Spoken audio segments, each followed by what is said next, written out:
In today's video, I am going to teach you how to edit mobile site in Shopify. We will use the Shopify theme editor to preview your store on a phone screen and adjust settings that are specifically meant for mobile visitors.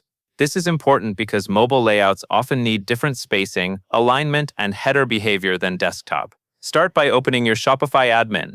From the left-hand menu, go to Online Store, then Themes. You will see your current theme listed. Find the Customize button and click it. This opens the theme editor where you can change how your storefront looks without touching code. Next, switch the preview to a mobile view. Look toward the top right area of the editor for the device icon that represents the desktop view. Click that icon, then select Mobile. Your preview will resize to match a phone layout, which helps you make changes based on how most customers will actually see your site. Now you will choose what part of the page you want to edit. On the left side, you will see the list of sections for the page you are viewing, such as an image banner, featured collection, or rich text. Click on any section in that left sidebar. When you select a section, its settings will open so you can adjust it. With the section selected, look to the Settings panel and scroll through it. You are looking for options labeled Mobile Layout, Mobile Alignment, or Mobile Padding.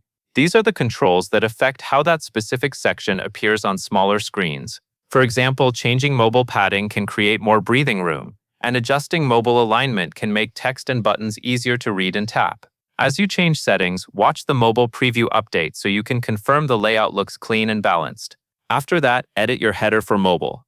In the left sidebar, click Header.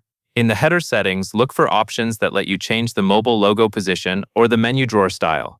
These choices can affect how quickly visitors find your navigation and how your branding appears at the top of the screen. When you are happy with the mobile appearance, go to the top right and click Save. Always save before leaving the editor so your changes are applied to your live theme. And that covers everything you need to know.